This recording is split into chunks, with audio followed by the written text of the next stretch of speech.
Halo teman-teman, back again with Yandi Fernida di channel Fernida Developer. Nah, kali ini kita akan melanjutkan tutorial cara membuat game 2 dimensi platformer di dalam aplikasi Unity. Nah, di pembahasan kali ini, yaitu bagian kelima, kita akan membahas bagian damage player. Jadi, darah player tersebut berkurang dengan damage amount dari musuh. Atau simpelnya kayak gini.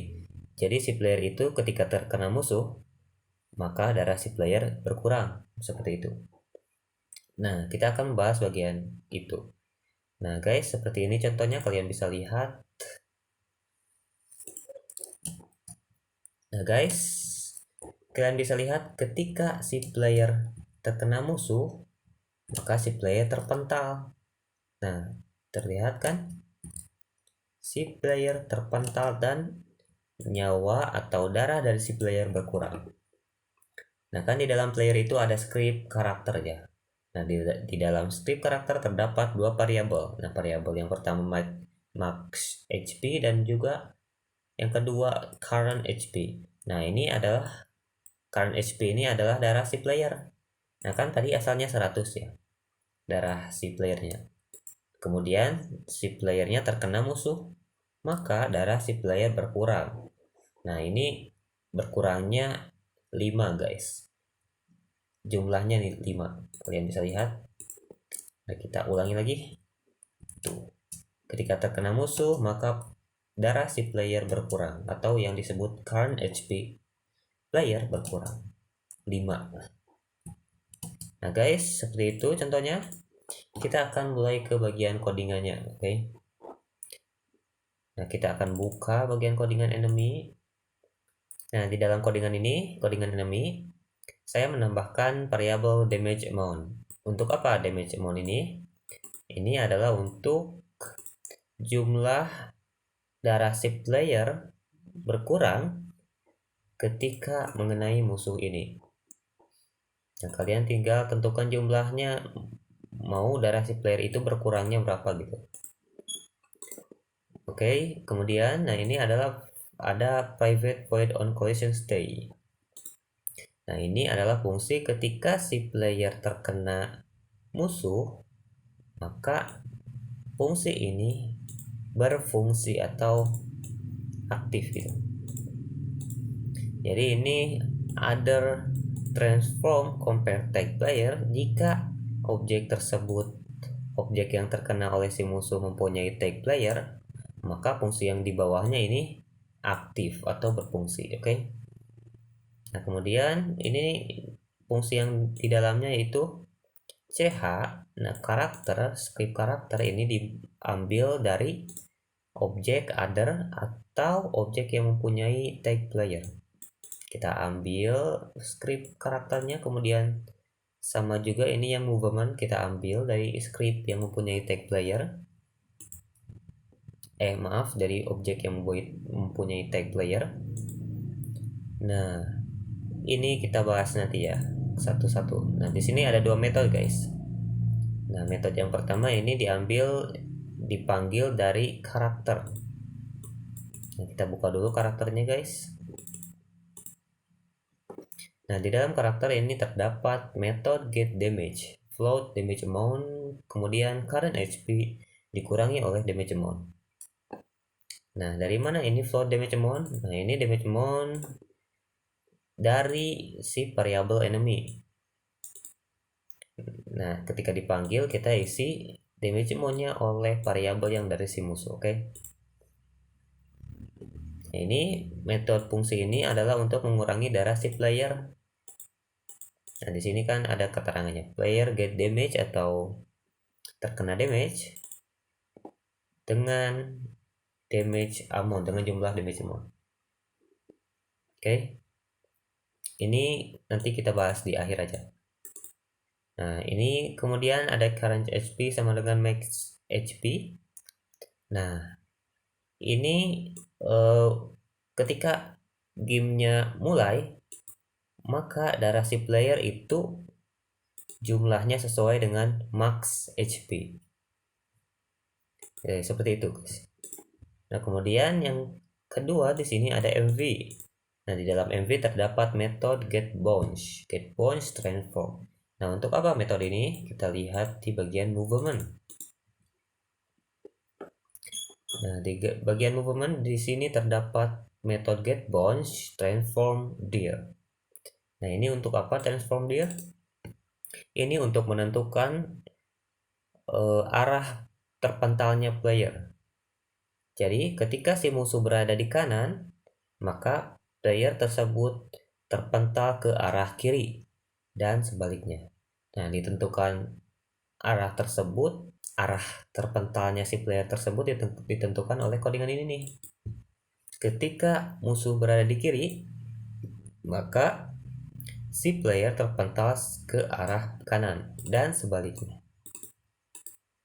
Nah, di sini ada red is grounded, kemudian is getBounce. Nah, kita bahas lagi ke bagian codingan karakter, oke? Nah, kita bahas yang bagian ininya. Nah, ini untuk apa, guys? Ini adalah untuk refresh rate. Jadi, agar si player tersebut tidak terus-menerus terkena enemy atau terkena damage. Jadi, ada jeda waktu gitu terkena damage-nya. Nah, jeda waktunya saya berikan 3 detik di dalam bagian variabel karakter. Nah, di sini ada 3 detik. Kemudian fungsi ini nih. Jadi ketika get refresh rate melebihi 0, maka get refresh rate-nya berkurang sampai 0. Ini semacam jeda waktu ya, guys. Ketika musuh mengenai player sekali, maka harus nunggu 3 detik dulu gitu. Nah, setelah 3 detik, maka si musuh bisa mengenai player lagi, atau si playernya bisa terkena damage, oke? Nah, kalian tinggal tambahkan ini, guys, di dalam bagian karakter, kemudian tambahkan variabelnya juga. Ini 2. Nah, kemudian di bagian getBounce di sini ada variabel tambahan, yaitu variabel red is ground, kemudian is getBounce. Nah, untuk apa ini? Nah, ini agak susah menjelaskannya ya, yang ini. Ini untuk waktu bukan delay. Untuk waktu grounded.